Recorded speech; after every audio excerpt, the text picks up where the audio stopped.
on the hallway walls, his own mural. And I brought him over to it, and I showed him how hard it was to rub off. And I thought, okay, he doesn't know yet what that does, and so I wanted to spank him right then, to be honest with you. When I saw it, I was so mad. You realize how much work this is going to be? That was what I was thinking at the time. So I showed it to him, showed him how hard it is to rub off, took his own hand and said, you rub and see how hard it is to get that off of there. It won't come off. We're going to have to do this, that, and the other. So I said, if this ever happens again, now that you know, if this ever happens again, I would have to spank your bottom. What will happen if this happens again? Spank my bottom.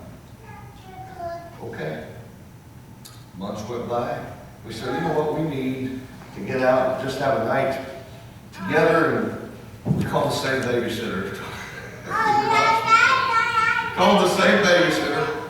Came home, Michelangelo had struck again. I couldn't believe my eyes. The first time I thought, well, he doesn't know, let me educate him. But I'll tell him what will happen if this happens again. I brought him over, I showed him, I said, what did Daddy say would happen if this happened again? He said, he smacked my bottom. It tells me he knew. He knew what the consequence would be, but he rebelled and went ahead and did it anyway. My friends, spankings are a good dose of medicine for rebellion.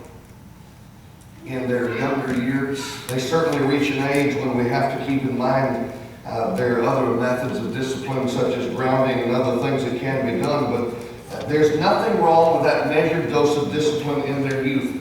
And let me show you this in verse 17. Correct thy son, Proverbs 29:17, and he will give you rest. Yea, he shall give delight unto thy soul. Years ago, I stayed in a family's home during a gospel meeting. They had a small child. He was a very charming young man, but he was a little strong-headed, strong-willed. And so they would say, go to bed, and then you'd get right back up. Go to bed, you'd get right back up. This went on, and the mother would get up and down, up and down, up and down, and she'd just tuckering herself out. Every night I could see the exasperation growing, the frustration growing, and then one night she plopped down and said, I just wish I knew of a way to get him to go to bed and keep him there. I just wish I knew of a way. And this is one of those times when you're, should I or shouldn't I? Should I or shouldn't I? I don't want to make anybody mad, but I thought I could share with this young lady something that would change her life for the better. And also that child's life for the better. And so I said, I know of a way. Are you serious? Did you see it on 2020 or Dateline or some show like that? No. Well, what? Tell me about it. What is it? I said, now here's what you're going to have to do. And I said, you're not going to want to do this, but if you really want this to change, this is what you're going to have to do. It's going to have to be some consequence that you're really serious about enforcing. And just one suggestion here, you tell him that once you put him down for bed, that means you stay in bed. The only reason you get out of bed is if you're sick and you need mama to help you with you being sick, or there's something that you have to go to the bathroom, but you don't just get up to play. You don't get up to play. Once you're down in bed, you're down. It's night-night. It's time to go to bed. I said, you're going to have to do it more than once, I guarantee you. She said, okay, next night. She gave him this speech, and he was like, yeah, all right. I don't believe that. He got out of bed, and she gave him a little swat on the backside. You'd think that she'd taken the worst thing in the world and hit him on the backside with it, because he screamed as if he'd just been absolutely brutalized. He just hurt his feelings more than anything else, because this was not normal. What are you doing? And she put him back in bed. Here he came. She said, see, I told you. I said, remember I told you, you're going to have to do it more than once. This is an endurance contest. You've got to win. Now, the young man is grown up now. He doesn't know to this day that I was the one behind this. He actually likes me. I don't know if he still would if he knew I was the one behind this. But he acts like he likes me. My friends, She put him down. The next night, he got up once. She gave him a swat on the backside. He got up again. She gave him a swat. The next night, she gave him one swat. He went back down. He never came. The next night, she put him down and kept looking at the door jamb, waiting for him to come around the corner. And he never did. And she said out loud to her husband, "I think he's dead." And her husband said, "I don't think he is." "No, he's..." I said, "Go check." She went. She came back. "He's asleep. He's fast asleep." She got on the phone. She called her sister in California. She said, "You will never guess what I'm doing right now." "Guess what I'm doing right now?" "What?" "Talking to you." "Okay, we've talked many times, but I've never been able to talk to you without being distracted and having to stop and get up and interrupt. This is fantastic." I'm saying this, my friends, God knows what He's talking about. He does. Don't fall for this modern day pop psychology that makes you think if you ever hurt your child's feelings, you're a child abuser. Don't fall for that. Don't fall for this idea that if you ever give your child a measured dose of discipline, that you're somehow a child abuser. You're not. As long as it's measured. Now, there are child abusers, and I'd be the first one to stand up against them and to them and tell them that they need to stop that. But I'm telling you, that's no more child abuse than giving a child a vaccination is child abuse. That makes a child cry too. Is that child abuse? No. Ironically, the person who would be accused of abuse in that case would be the one who didn't vaccinate their child and make them cry. And so I'm suggesting to you that the Board of Education applied to the seat of knowledge is still something that works even to this day. But you know, it's not enough to say it, you've got to show it. Educate, yes, but then demonstrate. We read in the papers, we hear on the air, killing and stealing and crime everywhere. We sigh and we say as we notice the trend, this young generation, where will it end? But can we be sure that it's their fault alone, that maybe most of it isn't really our own? Too much money to spend, too much idle time, too many movies of passion and crime, too many books not fit to be read, and too much of evil in what they hear said, too many children encouraged to roam by too many parents who won't stay home. Kids don't make the movies. Kids don't write the books. They don't write this book that paints this picture of gangsters and crooks. They don't make the liquor or run the bars. They don't pass the laws or make high-speed cars. Children, they don't make the drugs that addle the brain. That's all done by older folks, greedy for gain. And so in so many cases, it must be confessed, the label delinquent fits older folks best. We hear about juvenile delinquents, and there are some. I'm going to tell you why. In some cases, there are so many juvenile delinquents because there are older delinquents who are showing them how to be that way. And we certainly cannot act that way. When both parents are faithful, and I mean by that, they not only attend the church regularly, but they're participating actively in the work of the congregation, 93% of the kids remain faithful.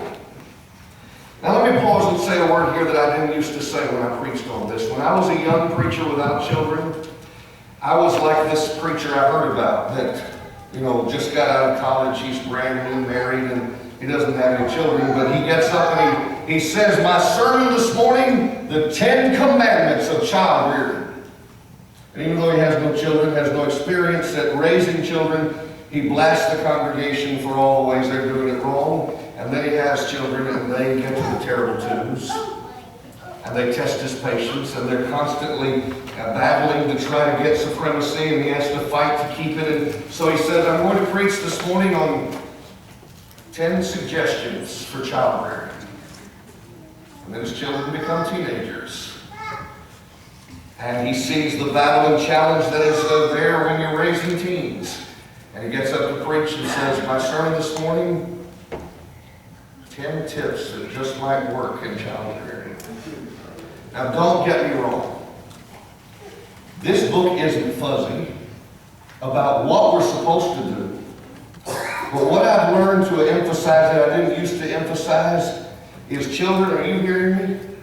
We've had many a sermon that have let your parents know what their job is in training and teaching you. And those sermons need to continue, just as we did in part tonight. But I'm going to tell you, there's a sender and there's a receiver. The child is to receive the message, according to Proverbs chapter 4, and retain that message, and walk in that way and not depart from that message. Let me ask you parents to consider something, because I've had some parents come up to me with tears in their eyes, and they're streaming sometimes down their cheeks. Brother Clark, I would never say that I was a perfect parent, but I really did try. I mean, really I did. I was faithful in church attendance. I was not going around the house saying things that were wrong, showing things that were wrong. I was going to vacation Bible school with my children in tow, gospel meetings, sending them to Christian camp. We had the family devotional. I don't know where I went wrong. My child has gone astray. I must be a terrible parent. And hear me carefully, please, so that I'm not misquoted.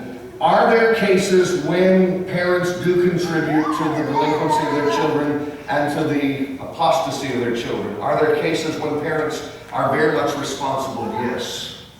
But here's what I'd like to ask you to consider. Did Adam and Eve have a father that taught them adequately? Yes or no? Why did Adam and Eve sin if they had such a good father and good teacher?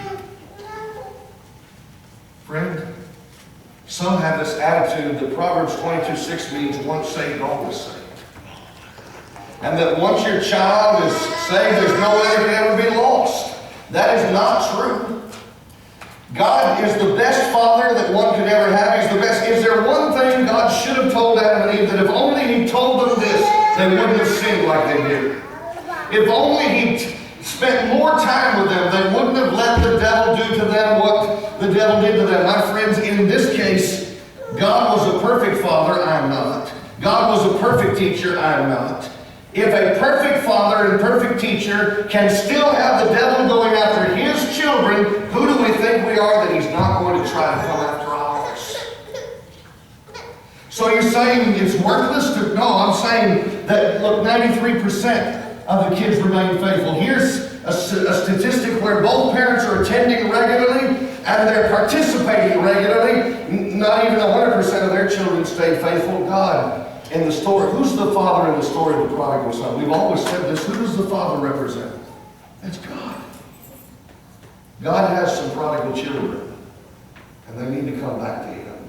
If you have a prodigal child tonight, don't give up. Pray. Don't give up.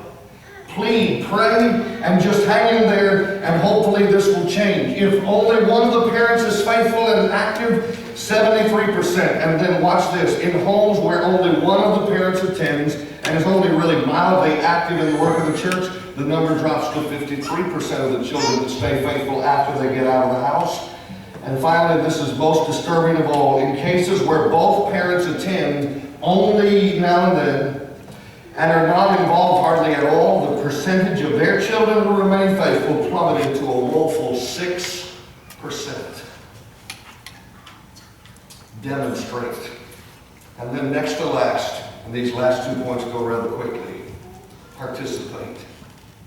Participate. Someone said that a mom knows the exact moment her child was born, the day, the time, the weight, the length of the child, etc., etc. She knows who the child's school teachers are. She knows who the child's friends are. The father is vaguely aware that some short people are living in the house.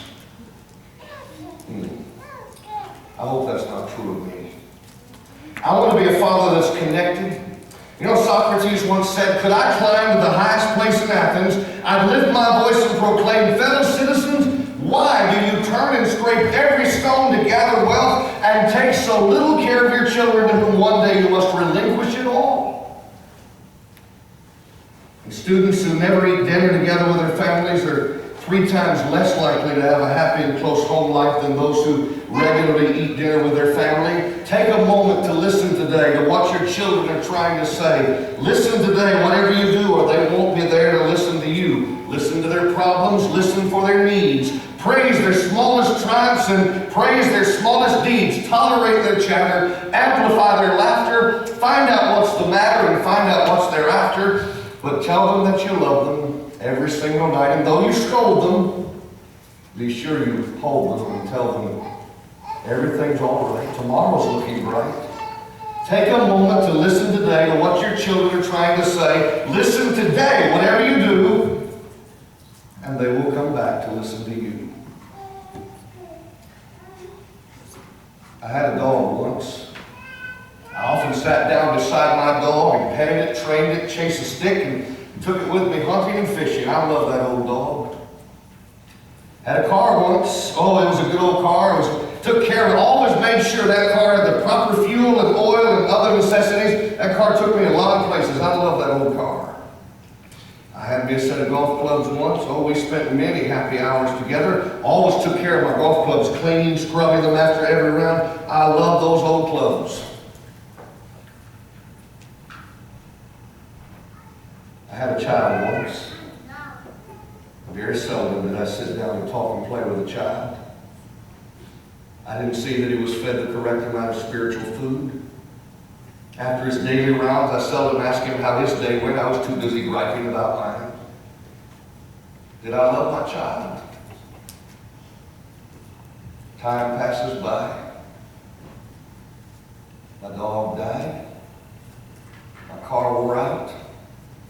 My golf clubs broke. That didn't bother me. They're replaceable. My child, I lost him too. And that can't be replaced. And so I just pray, hope, and plead for another prodigal son to return. And finally, not least important of all, supplicate.